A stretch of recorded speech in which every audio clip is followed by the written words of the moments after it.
তৃণমূল ছেড়ে বিজেপিতে আইনজীবীর প্রচার মঞ্চে দলবদল। দুর্গাপুরে নির্বাচনের আবহে ফের দলবদলের ঘটনা। সোমবার 16 নম্বর ওয়ার্ডের ধান্ডাবাগ এলাকায় বিজেপির প্রচার কর্মসূচি শেষে 11 নম্বর ওয়ার্ড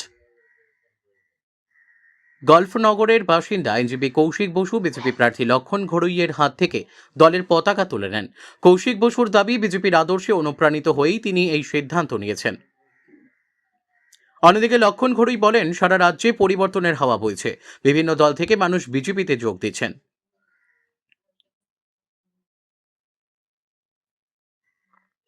ভোটের মুখে দলবদল ঘিরে রাজনৈতিক চাপানুতরে স্পষ্ট করছে দুর্গাপুরের লড়াই তুঙ্গে। তবে এই তরজা শেষ পর্যন্ত কতটা ভোট বাক্সে প্রভাব ফেলবে সেটাই এখন বড় প্রশ্ন। দুর্গাপুর থেকে বিধানচন্দ্র গাঙ্গুলির রিপোর্ট, বিগ নিউজ বাংলা। সারা পশ্চিমবঙ্গ জুড়ে পরিবর্তনের হাওয়া লেগেছে। সারা পশ্চিমবঙ্গে গ্রাম থেকে শহর, শহর থেকে বস্তি, সর্বস্তরের মানুষ তৃণমূল কংগ্রেস ছেড়ে, সিপিএম ছেড়ে সাধারণ মানুষ যারা জয়েন করছেন। আমার সৌভাগ্যের বিষয়, আমাদের গল্ফনগরের বাসিন্দা আমাদের কৌশিক বোস, তিনি অ্যাডভোকেট, পেশায় আইনজীবী।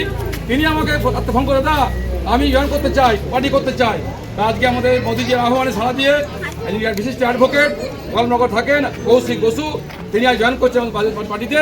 তারপর স্বাগত জানান সমীর বাউরি, বা আমাদের এখানে আছে আমাদের প্রত্যেকটা। भारत माता की जय, भारत माता की जय, वंदे मातरम, वंदे